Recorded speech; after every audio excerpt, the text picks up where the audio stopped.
Welcome to LOA Today.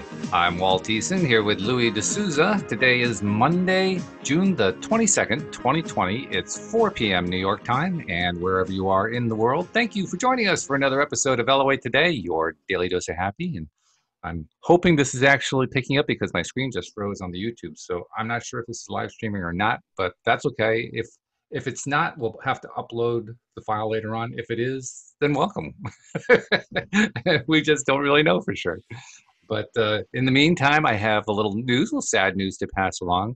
My sister-in-law, Uohna, has decided that she needs to be devoting her time that she would normally devote to doing this particular show with us to other pursuits. She did have a death in the family that has kind of colored her thinking a bit too. But we obviously wish her well. I do know what one of those pursuits is. She is in the process of researching to write a book, which she was telling us about. And I know that's going to be a big part of what she does going forward. But she actually has now tied a record with Joel Elston for having come onto the show and left the show twice. This is one of those dubious records. But that's all right. You know, that happens. Co-hosts have come and gone. This is not an unusual thing. And like I said, we wish her well. And Louis, I mean, you're going to have to step up your game now because you were able to take a break 2/3 of the time. Now you got to actually talk more. I don't know. Can you handle it? I don't know. I was getting used to having somebody else challenge me and talk about different subjects, etc. I was really enjoying it. Me too. Yeah. Any listener who's up to the challenge? Yeah. Well, that's actually a great point because you hold the record for being the only listener who came up and said, "I want to be on the show," and you did. Yeah, I'm really surprised others haven't. But yeah, but it was not entirely supposed to be. Josie actually came on one time because she wanted to read some of her poetry to us, so that was kind of an exception to that rule. But nobody's wanted to come on as a regular, every week to do the show. And quite honestly, it's not difficult to understand proposition because, I mean, there's a time commitment involved and you're kind of putting yourself out there into the world and you have to kind of be something of an expert in order to do a podcast like this. So, and that can be challenging. I don't care how far you've advanced, it's a bit of a challenge. I remember what it was like when I first started the podcast. I felt like a fraud, to be perfectly honest. I really did feel like I was qualified to do the show because I was still learning this stuff. I think everybody who's starting a new job feels that way. Probably, yeah. That's probably true. Because we learn on the job, don't we? We certainly do, yeah. And I have learned a ton. I mean, I've repeated that mantra many times here on the show, but I'm just so grateful to all the people who have, like you, come on to do the co-hosting with me. And really, I've learned so much from you and from everybody else. So I got to thank all of you. It's been great. Yeah, we got to thank you for hosting it and having it. Oh, my pleasure. It's amazing. And Uohna was certainly on that list because I learned from her too. Both times that she was on, it's been great. It's been really good. I completely agree there. I've learned so much from Uohna about what the science community now understands and believes, and it's given me a far greater respect for the science community for where they are because I didn't realize they were that far. Yeah, right. Exactly. I was immensely impressed as to different aspects of where they're looking from now and what they're seeing. I mean, not all scientists are agreeing with these probably leading edge scientists, but, and we often label science in the confines of where they used to be, not where they necessarily are at the moment. So sure. That's because that's what most of us see. When you're looking at the bleeding edge, that's not something that the newscasters talk about very much. They're talking about the stuff that's been going on for 30 years. Mm-hmm. So yeah, we're not going to get that kind of news in most cases. But I agree with you. It's been exciting. It's been fun to hear. And some of it was not new to me because she and I had talked about this the last time that she'd been on for her course. But even now, there was still some new stuff. And it also inspired me to bring on other people from the science community. I had somebody on in early to mid-May who is a researcher at the University of Maryland into placebo and nocebo research. And she's actually in the midst of conducting a study of placebo and nocebo in regard to the COVID outbreak, which I thought, really cool. Now, of course, the unfortunate part is because she's in the middle of doing the study, she couldn't talk about the study at all. and really that's what I wanted to hear about, but I knew that she couldn't do that. But nevertheless, it was educational to hear her perspective on what's going on with placebo and nocebo, because that's clearly cutting edge as it is. I mean, this is not, it has a significant amount of scientific evidence that has been documented regarding placebo and nocebo on record, but it is not dramatically accepted across the board within the scientific and medical communities. And so it's like she is representative of their cutting edge. And she carries herself very well. She's very low key. The hardest part about that interview was that she displays no emotion. She's like the ultimate stereotypical researcher, no emotion whatsoever, totally objective. In the IT profession, I've met a few of those guys. Yeah, well, me too. Yes, I've worked with a few. I think I actually was one at one point. But yeah, exactly.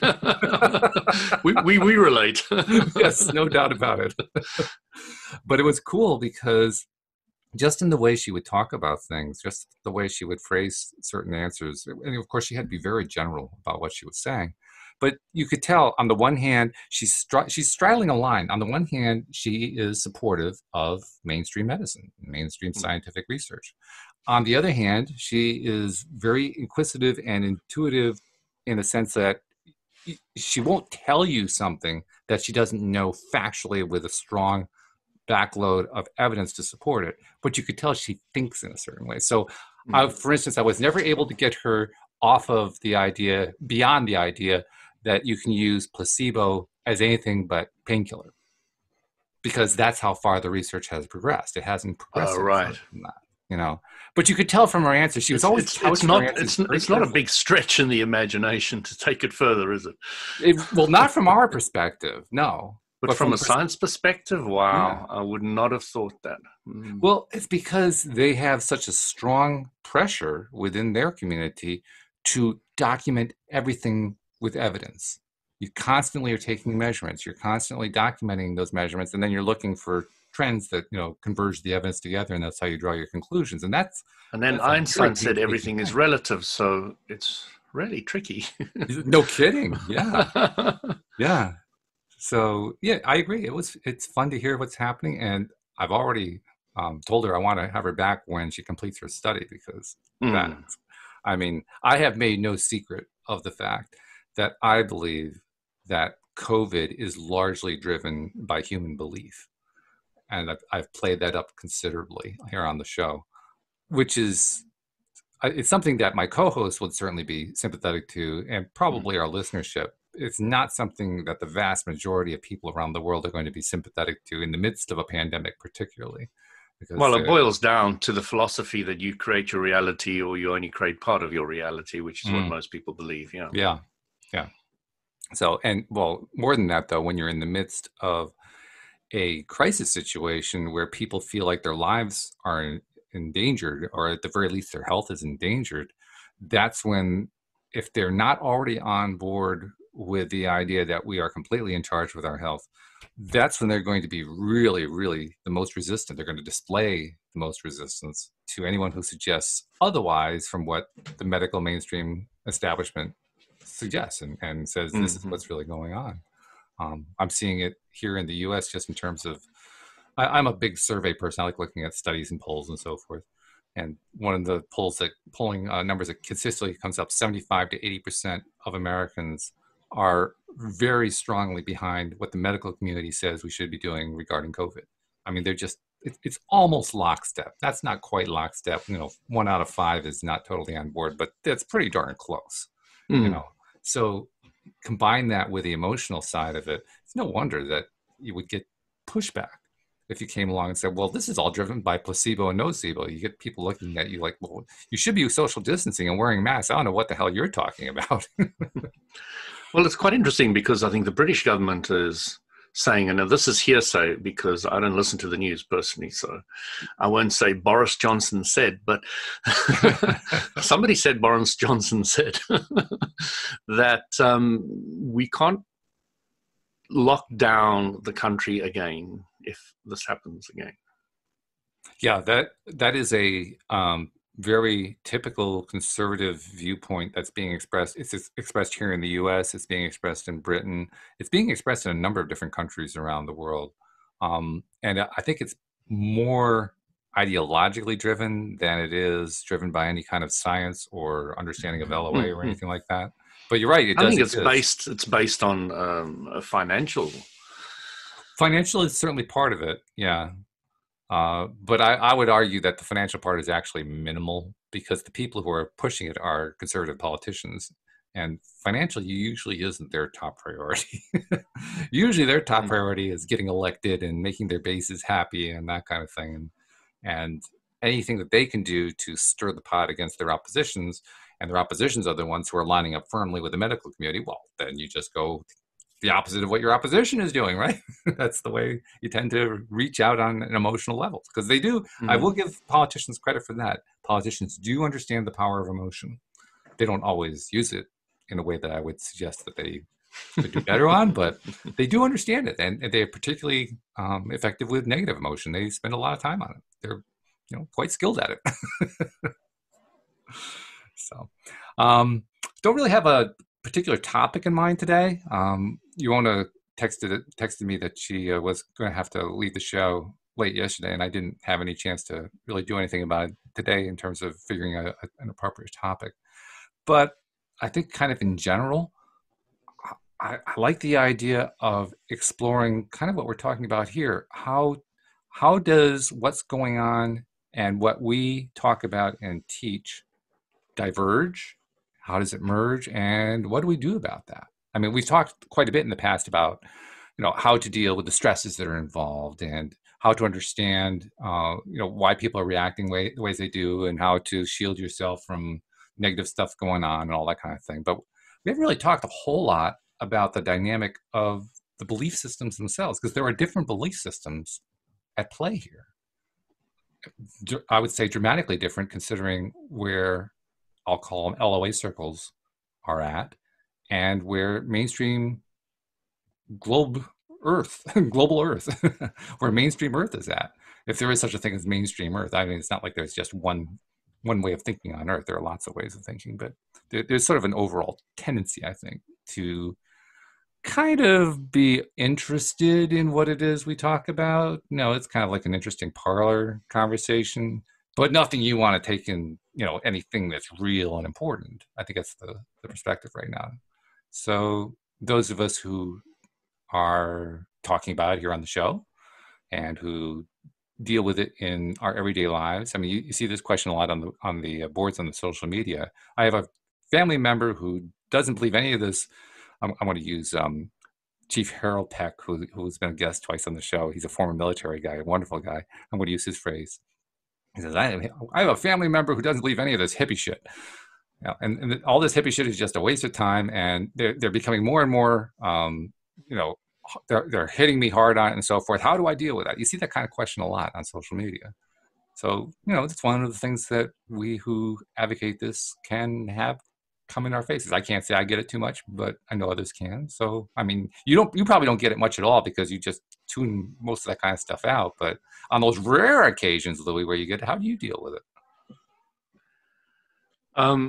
Remember, Walt, I sent that video out. I don't know if you watched it, but I know Uohna did. And the guy was talking, he goes to Google and he talks about trance something. So he talks about source energy and the power of it and how to tap into it, etc. But he made a very clear distinction. He said, you've got the woo-woo level.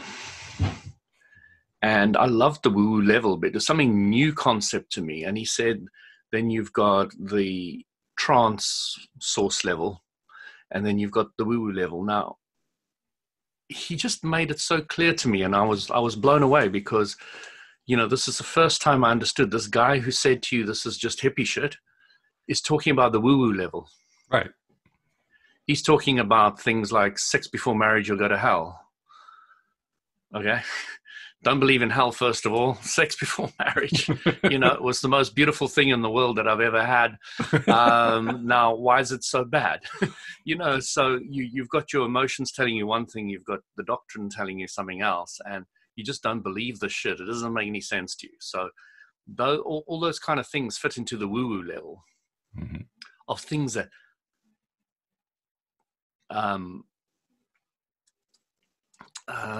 logically and common sensely don't make any sense. Okay, they just BS. So you've got all these things, and there's a lot of people who've got a lot of things that are sitting in that band. And then you've got the source level where you're tapping into source energy. And this source energy, has been proven by, Uohna was pointing out that the scientists have understand that it's far more powerful to meditate than it is to focus on what you want. It's far more powerful to lower the resistance than it is to focus on what you want. So, if you focus versus meditate, let go, let God, and let the source energy flow through, that's far more powerful. And even the scientists are understanding this now. This is what fascinated me with what Uohna was telling me.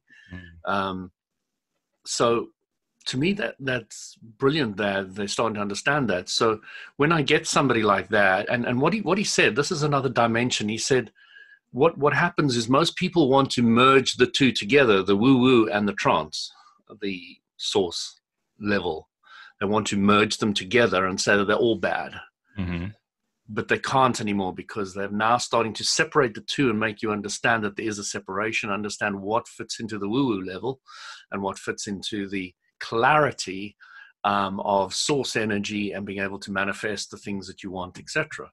So once you get that and you got somebody who comes up to you, you need to kind of break it down to them and explain to them what the woo-woo level is, if that's necessary. Explain to them what the trance level is, and then explain to them which way you're going, which way you're thinking, what you're believing. So it all boils down to grabbing or digging in a little bit to the person's belief structure. Beliefs are just thoughts you thought often. So dig into those thoughts that they've thought often. And, to me, it's been very, very, very key and very important to understand very clearly the whole dynamic between an individual has spent their entire life with all their experiences, and they've gone through this experience and that experience, and this experience and that experience has taught them to believe this. Walt is sitting there looking at me with the pinnacle of his understanding and unfoldment in this lifetime. And that needs to be respected. So once you respect that, you're not out to slam him in the face. Right. You're now there to listen to where his perspective is, put your perspective on the table, and let the chips fall where they may. And that level of detachment that is necessary to do that only comes when you fully, clearly understand the big picture and how everything works. Race is a big practice, I think, because you can understand that big picture at least to some degree and still have trouble with that detachment. And I wouldn't even call it detachment. I would call it more like there isn't a good adjective for it, is there? It's more along the lines of being indifferent to it. Just it's got no charge. It's got no charge is absolutely accurate. So I was speaking to somebody the other day, and this was a fascinating conversation because there's a lot of race going on. It was a white person, and the individual was saying that, I really don't understand what this whole race thing is about. And they were getting worked up. And it was a white person. And I said to them, why are you getting worked up? There is something underlying in that is what the Black Lives Matter group is trying to get you to look at. Yeah. So it was interesting because the person sat back and said, okay, why am I getting upset about this? What is it that's digging into me? And, because I've brought up in the middle of apartheid, etc., I've had to revisit the race aspect. I was brought up in a country where the blacks lived in one part of the town, the Indians lived in another, the coloreds lived in another, and the whites lived in another. And they each had their own schools, and it was all separate. Right. So, it was all very confusing to me, and I was never getting any very clear answers to why this all happened. The history books tell me that the British separated them, and then somebody else told me somebody else separated them. And it was a 30-year plan because each one of the different groups was in a different level and whatever. So they tried to educate them on their level and try to bring them all up to the same level after 30 years, abolish it. But yeah, the Boers continued keeping it on. And so everything happened. And then we free a prisoner and make him president. Yeah, it was all very, very interesting. It's fascinating how the whole thing worked. Right. We freed a previous terrorist yes. and made him president. So, South Africa is a fascinating study if you want to understand the whole race thing. But it's really interesting because we need to dig down and see what it is that is affecting us. And you say it's a detachment, and I will say it's not. It comes from a clear understanding of how everybody creates their own reality, how the universe works. And then it's a level of clarity, understanding, acceptance of, this is your belief. You really want to fight for Black Lives Matter, and that's great. I'm sure you're waking some people up to look at it and all the rest of it, and it's brilliant, and I'm so glad you're doing it. I'm really, really happy that that's what you want to do. Can you just give me a second? My daughter's here. Oh dear, sure. Okay. Actually, I'll take a moment to comment on what you were just saying, because your point is a good one. I wanted to make sure people understood we weren't diminishing the role that Nelson Mandela played. Nelson was actually a tremendous character. We were just kind of noticing the irony of the fact that he was a prisoner before he became president. Yeah, he was a terrorist. He blew up things and he was put in jail. I'm summarizing. You can get greater clarity on it. The South African president at the time, whose brother was very pro abolishing this whole race thing and giving one man, one vote. And he was really confused about it and didn't understand why his brother was doing it. Then it made more and more sense to him. And then eventually said, well, yes, I think I need to be part of the transition. And he looked around and said, who can I get to be the next president of South Africa that's black? Mm-hmm. And he chose Mandela. I don't know why or how. He had his reasons. I think there's videos on it, and I'm sure people can look up. And he went and he got this guy and he sorted everything out and he made him president, And the interesting thing about Mandela... And Mandela is just an amazing character. He's a fascinating human being. Truly fascinating. I mean, how many people would go through, I don't know how many years he was... Go through all that. Yeah, I mean, that is an island where you had to go break rocks, as like for a living. And did that for decades and came out, first of all, with no hatred for the people who had imprisoned him. Exactly. And that was just so impressive. The most unbelievable thing ever. Unbelievable. And he also came out with an understanding of what it was going to take. He came out with a wisdom, which I was blown away with, because I was a spiritual individual and I was looking at this guy. It's like, how could he go through that and come out like that? Yeah. And even he was even saying to, when he was retired, etc., he was saying to the ANC that had taken over from him, he was saying, you are now doing to the whites what they were doing to us. Mm-hmm. He had so much wisdom, he could see the whole picture. And I was blown away by him. He was an amazing individual. I was particularly impressed by how firmly he held himself to that wisdom that he had attained, to the point where it actually cost him his marriage. No, absolutely. Because his wife couldn't consider that idea. She couldn't even live with that idea. She was in a different league altogether. Yeah. It just was not something that could work in her world. But he stuck to it at the risk of his marriage. I mean, that is true understanding, true wisdom. You can stick to your beliefs even when it tears your personal life apart. That's whoa. Yeah. I tip my hat to him. That is not an easy thing to do. You know, I didn't fully understand all this at the time. It was only afterwards that I came to appreciate the magnitude and clarity of the spiritual aspect of Mandela. And, you know, he has all my respect. Oh, yeah. Yeah. Oh, you know, I know he's passed away, but what an incredible individual. Truly. And, you know, South Africa is a very complicated country. You've got every nation and nationality on the planet there. You know, you've got a huge amount of Germans, you've got a huge amount of Austrians, you've got most of Europe there in huge numbers.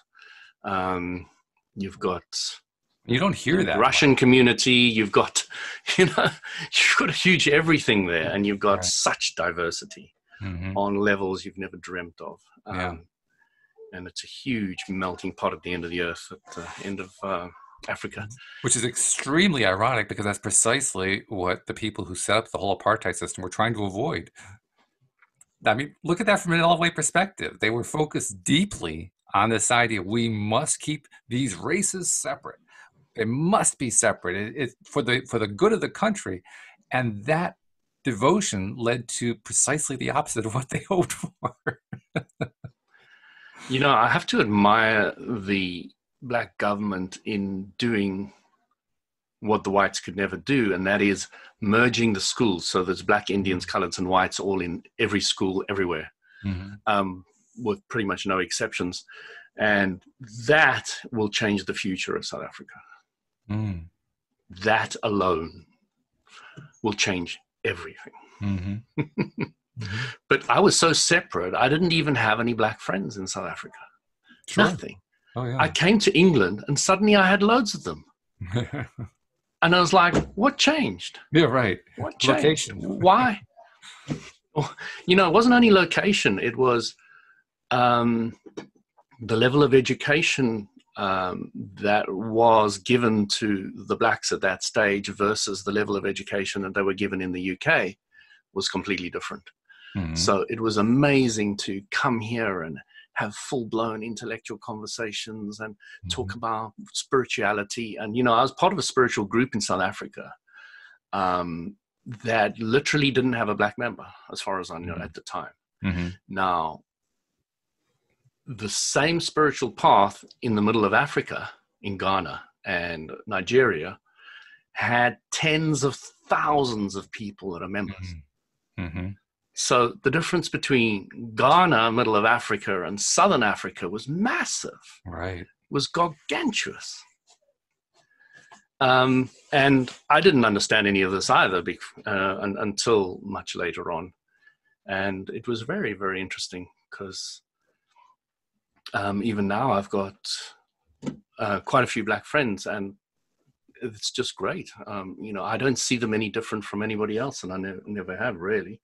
It's just I never really understood why I didn't have any Black friends in South Africa. It was confusing to me. Yeah. Especially when I came out here and make all the friends here. I was like, why was that? And yeah, you've got the whole culture, you've got the whole separatism, you've got all that kind of thing that you grow up in. So, you know, it was very interesting. And, you know, having been through it yourself, you really have a very deep and different understanding to a lot of people. A lot of people can't quite get what I'm saying and how I've come from there and all the rest of it. But once you've been through it, it makes a huge amount of sense to you. And it's very difficult for somebody else to judge anybody else until they've been through those steps those things, been through that experience. And not that people I remember because they do, but my brother gave me quite a few books on pro-Black. A Dry White Season by Andre Brunk was one of them. Brilliant book if anybody wants to read it. Well, brilliant. It does focus a lot on what people don't want. Looking back from an LOA perspective. Right. But it was, you know, I was given bits and pieces along the way, but, you know, I was so into why am I here? What's the spirituality like? I wasn't into Black, white, Indian, colored. None of it meant anything to me. I was like, why am I here? That was my big deal. I wasn't interested in any of this. So it passed me by mostly. Looking back at it, I'm looking at it from a different perspective. But I was never really involved in any of it. But what did that perspective give to you? Because like you just said, it gave you a perspective that someone who hasn't lived through it can barely understand. So there must have been something there that it did teach you, something that you did pick up that was really I meaningful. picked up this was really interesting, that when you brought up in a, let's use the word, racist white community, Okay. You are so ingrained in it that you're blind to know what's going on. Mm. There is no hope of you seeing the wood for the trees. Mm-hmm. It is, everybody thinks like that, everybody does it, it's the norm. There is no vibration that's different. There's nobody shouting, Black Lives Matter, etc. So you're not getting any contrast. Mm. So it is just the way it is. Mm-hmm. And you can't fully understand it. So, slowly but surely you get people who give you bits and pieces. And when you leave the country, that was the biggest thing. Sure. Everybody thinks differently in the UK. The UK is probably, they say, again, I'm quoting somebody else, somebody's never said, you must never say they say unless you say who they say. And then I just said I say.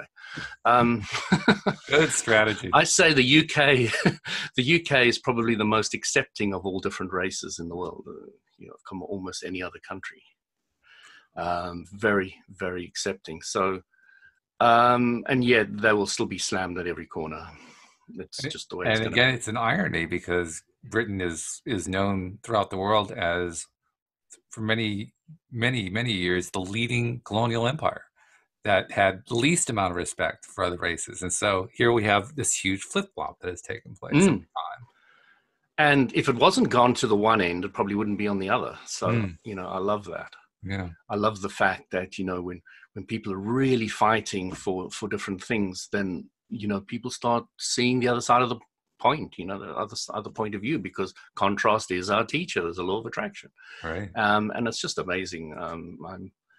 I'm very excited about what's going to come out of this whole coronavirus, racist news things that are going on at the moment, and things are just expanding and expanding, and I can see so much more cohesion coming into all different races, people, places, respect for the planet, all different things are coming out of all of this because of the contrast that we've been forced through. And I'm just blown away by it all. Really, really excited. Really excited about it. And, I know a lot of people aren't. A lot of people are scared or worried or something else. But a lot of us are excited too, the way you are. Yeah, I'm just so totally excited. I can see such a level of cohesion on this planet that wasn't there before coming out of it.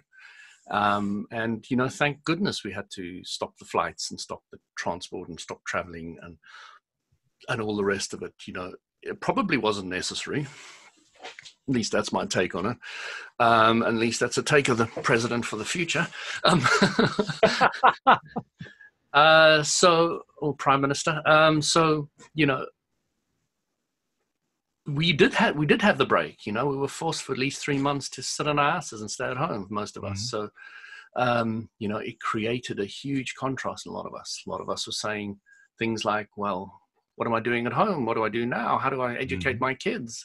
All of these things are a lot of new things. The teachers were doing it, somebody else was doing it. Now I have to think about how to do it.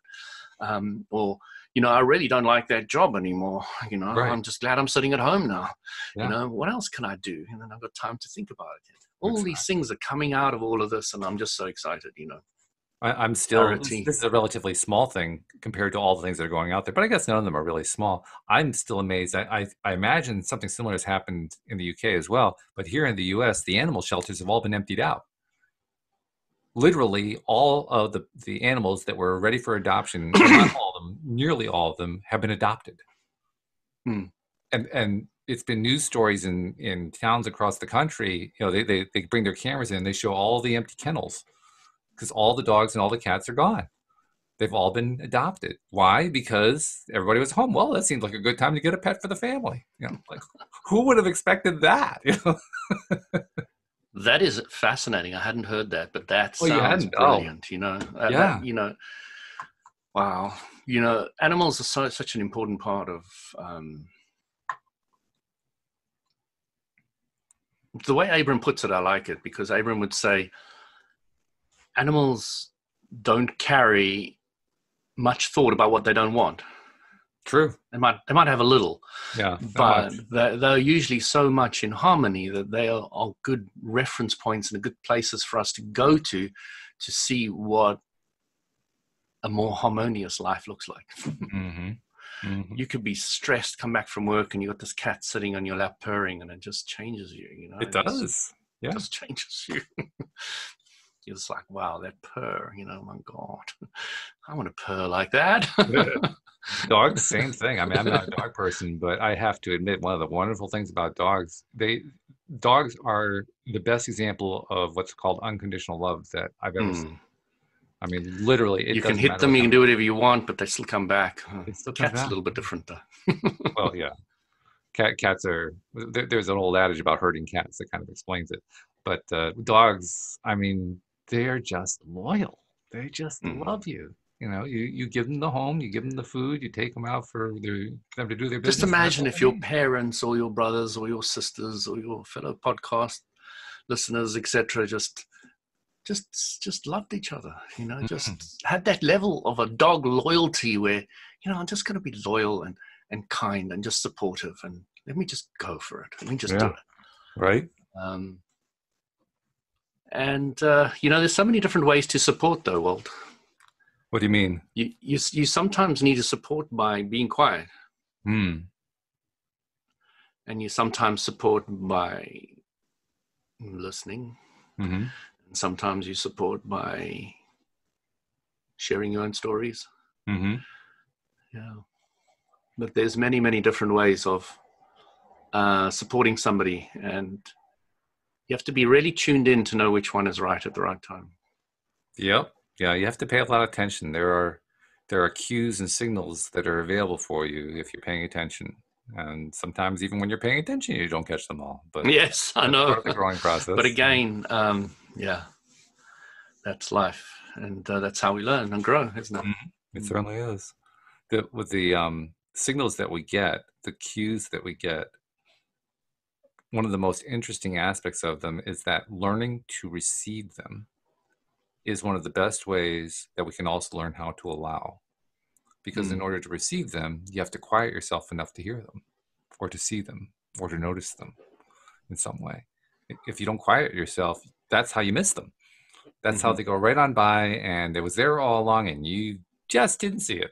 At least that's what I find with myself. I'm very good at missing signs. I have a lifetime of skill at it. But I've also learned that I pick up the most signs. I pick up the most clear signals, especially the internal signals, just by being quiet. So that's what a psychic is, isn't it? To be able to a true psychic to be able to pick up the signal from the individual and what they need and what they want. They really have to still their stuff. Yeah. You know, quieten their own shit. And then, you know, when you've got that calm, still base, then you start picking up the gems, the bits and pieces of information that are relative to help that individial. And I think a big key is also some learning people to are hear good at the that. inside stuff too, because it's hard to hear somebody else's signals if you can't hear your own signals. Another reason for quieting, but it's also about paying attention to what's going on inside. That's something that we're not often taught to do, is to focus on what's going on inside. We're taught about paying attention to other people. I mean, that's a fairly common thing to be taught. But we're really taught to go inside and listen to what's going on inside. So one of the reasons for that, Walt, is this concept gets banded around with religion as we have a soul. And that's about as far as it goes. Yeah, pretty much. Yeah, that's the limit. That's it. So you have this weird thing that you've never heard of, never seen, don't really believe in, and that's and it's banded around in your religion. So you kind of think maybe there is or isn't. I don't know. There's a bit of confusion with all that, and that's it. That's the level of it. So what I love about LOA and Abraham Hicks is they've now given you a very clear idea of what your inner self is, how your inner self speaks to you, And once that dialogue starts improving, starts becoming more trusted and respected, you start finding a very, very different dynamic coming out of who you are and how to work. And it's just beautiful. It's really, an interesting thing that you say there, because my experience listening to Abraham Hicks's teachings is that, yes, they did talk about that inner being connection, but when I was wanting to learn it, I actually wasn't getting any clear instruction from Abraham. Abraham wasn't really giving me a good idea of what that inner being was. I had to go outside to other sources, quotes in many cases, but also books and so forth, in order to finally get it. Because what Abraham told us was true. I mean, it was certainly accurate what they were saying. It just didn't give me quite enough. Clinical. Yeah, well, it is, yes. Yeah, very clinical. Very, yes. Well, you know, that's what happens when you're in non-physical and your one emotion is to be up all the time. It's kind of hard to convey things.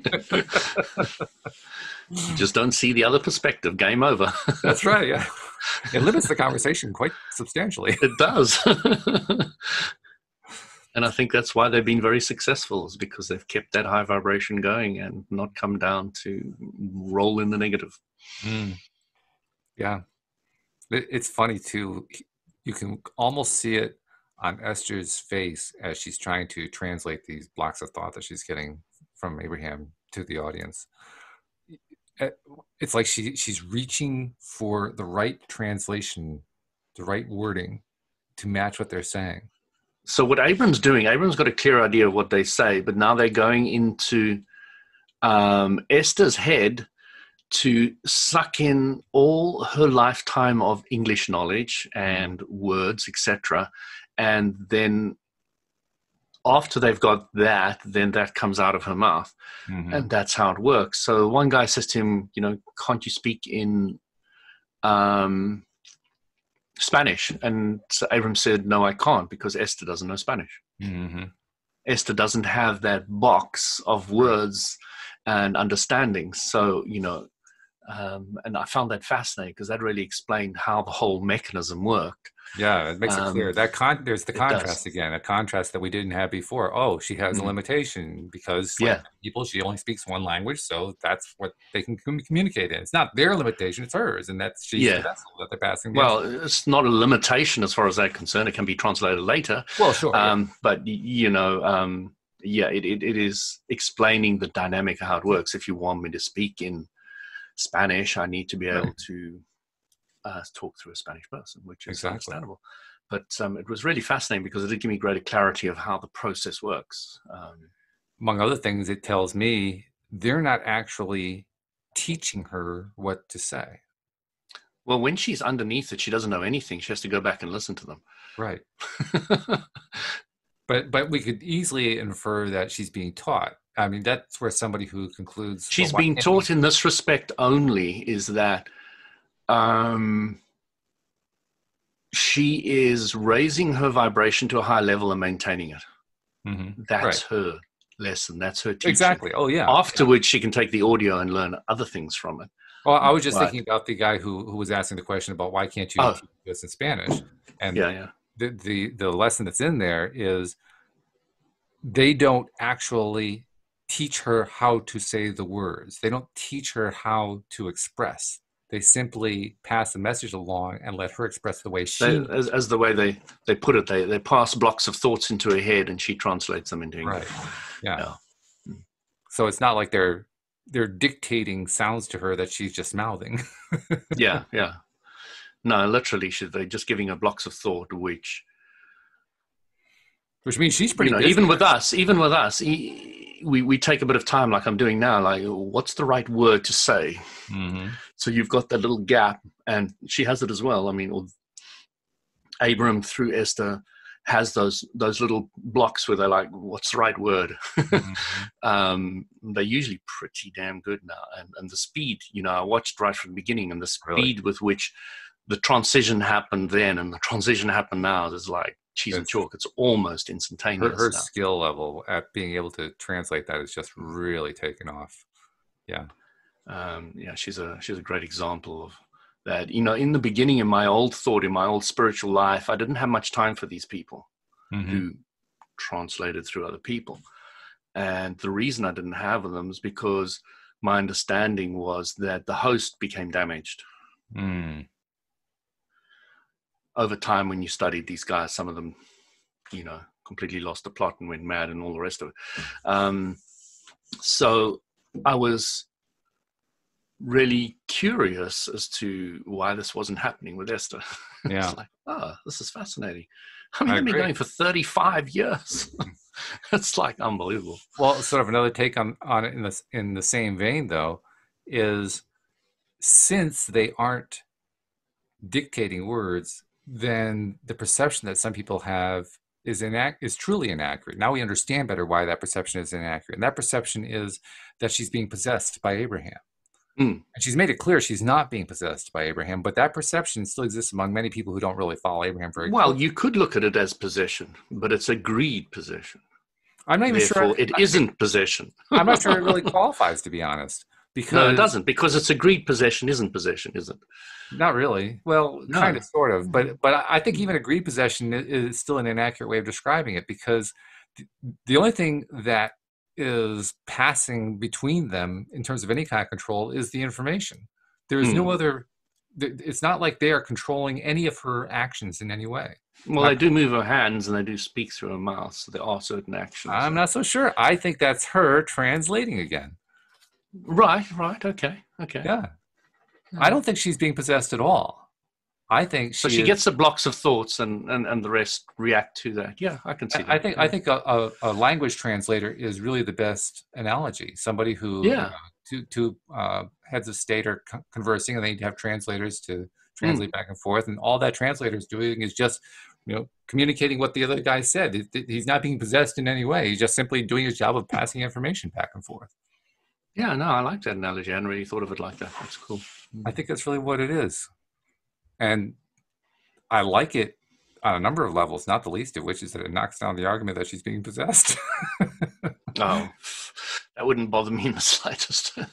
Well, again, my core would always be, is the information valuable, isn't it? Well, true, yeah. My life, doesn't it? And I really don't mind where the information comes from. It can come from any quarter, and I will analyze it, make a decision, and take it on board or leave it. For me, it makes a difference. I like the idea of Esther being a free spirit in the whole thing. I would probably listen, but it would color my thinking if I thought that she was being a puppet to Abraham in some way. I would say, I'm not sure I can really trust this information that I'm getting simply because of that. But because I know that's not the case, or at least I strongly believe that's not the case, it actually makes it easier to take what they're saying seriously.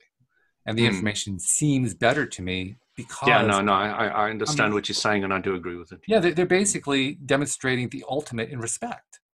I kind of suspect they probably... It would be possible on some level, maybe not. This may be a stretch in the imagination.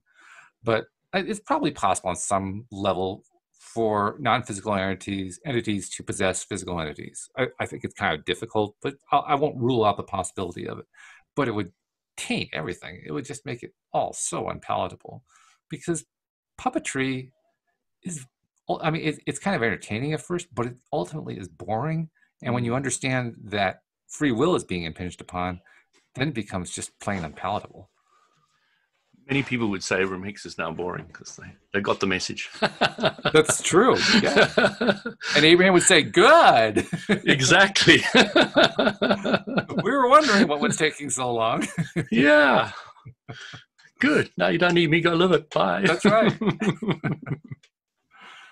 Yeah. And that's actually largely with me. I haven't listened to Abraham Hicks actually I did just one.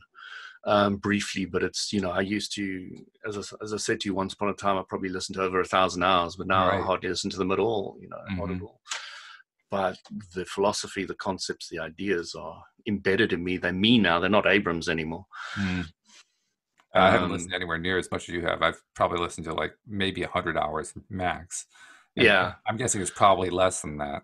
I've read their books. That's where I've gotten fell asleep countless times.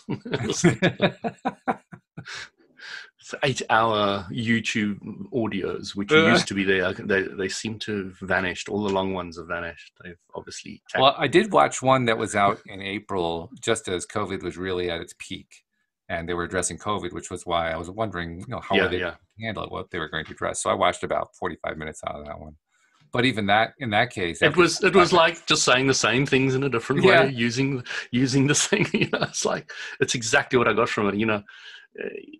You could come up with anything, and I'd say, I know what Abram's going to say about that. I know how they're going to deal with that issue. I know how they're going to deal with that one. Yeah, you're definitely better at that than I am. That's that 1,000 hours coming into play for you. Yeah, but it really gave me a rounded perspective of what they teach. Without looking at all those, going through their books was very useful to speed up that whole process. If you just watch YouTube videos, you're going to really... Yeah, that's rough. But in the mire to understand the core principles. Right. Start at the beginning and, just start with the law of attraction, just that book. I wish I'd started there. I can't honestly say that I did, but I wish I'd known about it to start there. Yeah. So it's a strong recommendation to any listener. Just go get the law of attraction, first of all. Yeah, unfortunately, they recommended. Then go back to the YouTube videos.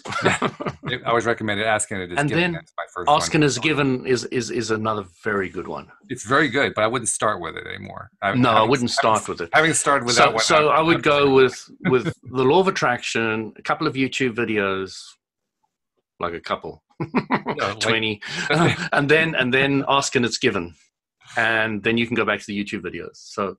Anybody wants my take on how to use I actually would offer a slightly different take on it. I like that. I definitely like what you said, but I would insert the book Money and the Law of Attraction in there. Okay. And maybe that's because that was a big one for me. I think it's a big one for a lot of people.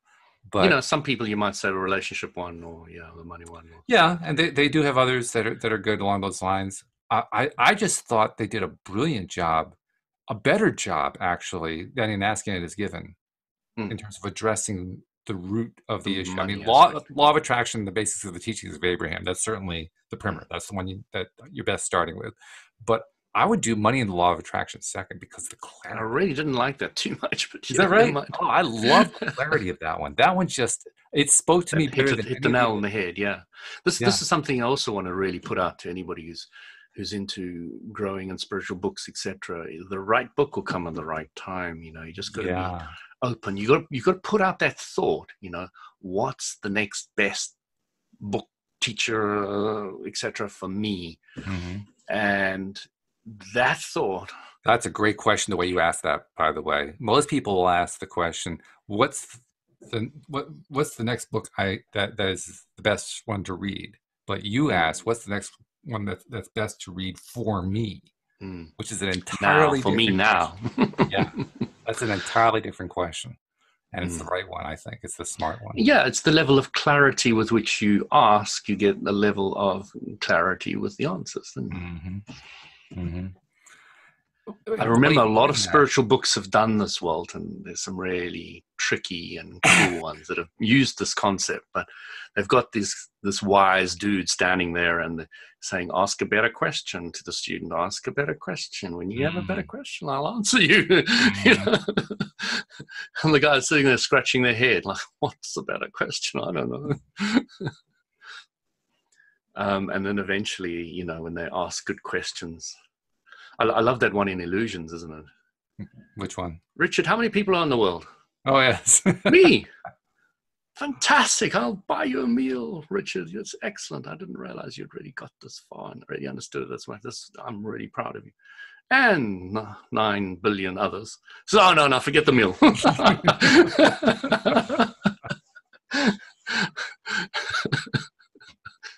I love it. It was just that's classic. That is classic, the way it works. I want to ask you, what does that concept mean to you? Because I have to admit, that was a concept that threw me for the longest time until I finally was able to come to terms with it. But what does it mean to you when you think about, well, there's really only one person in the world, that's me? Well, you know me, Walt. I truly, strongly, and clearly believe I create my own reality. And I've proved it to myself so many times, I have no doubt in my mind about it. And I understand that everybody does the same thing. And that's all it means to me. You Okay. can create your own reality. Mm-hmm. And you can live in a world that is believing, a large portion is believing something completely different, and you can sit in this corner and have a completely different experience to the rest of the world. You can create your own world in this world. Yeah, that's a good way of saying it. I like that.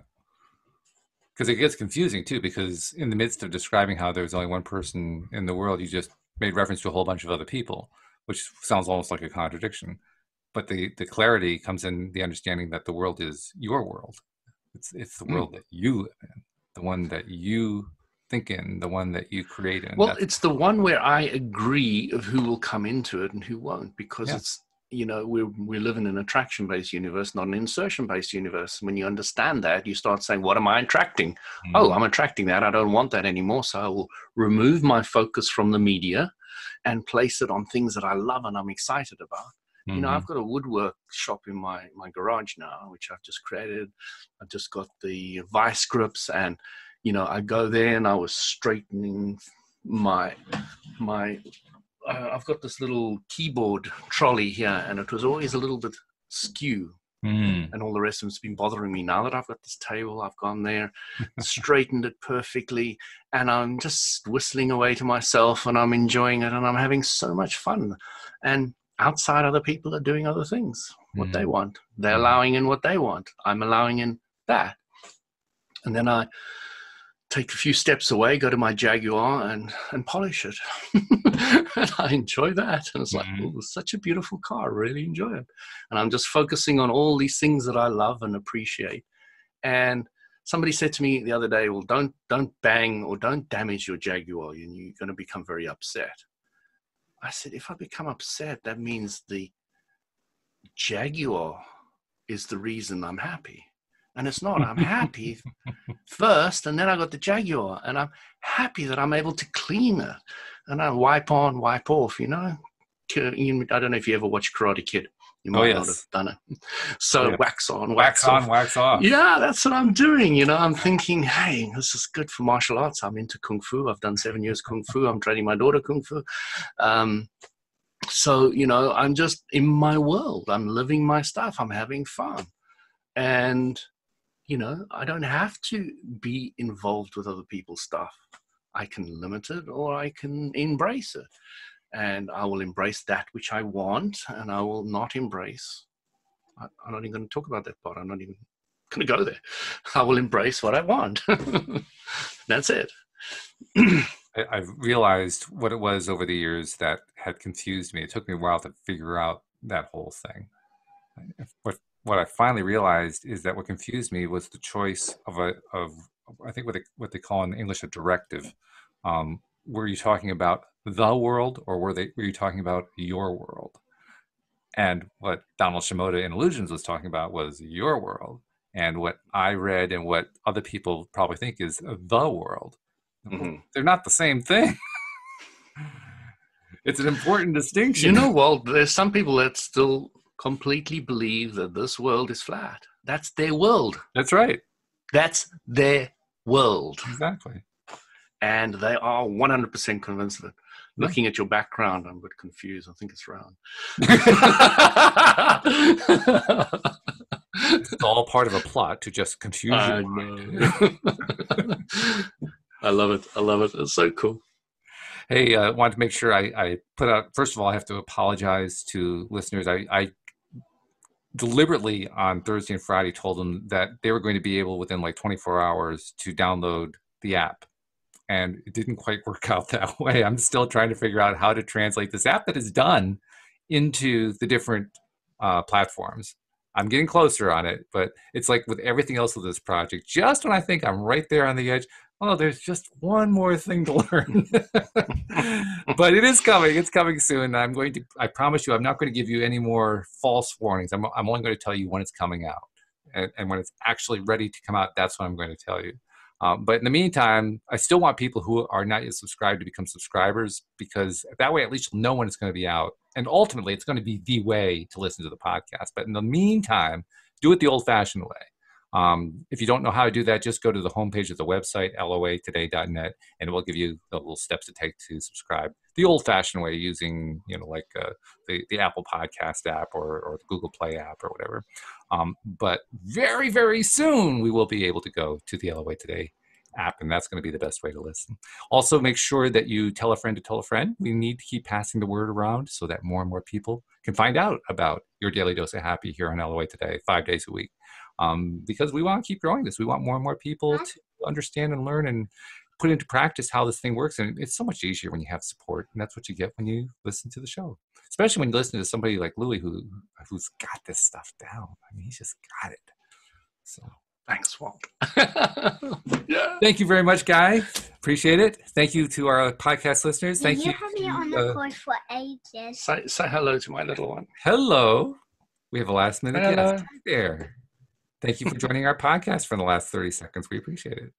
Although I know you really want to talk to Daddy. But so we'll let her get to that. But thank you, guys. Thank you very much. We'll see you all next time here on LOA Today. Goodbye, everybody. Cheers, everyone. Take care.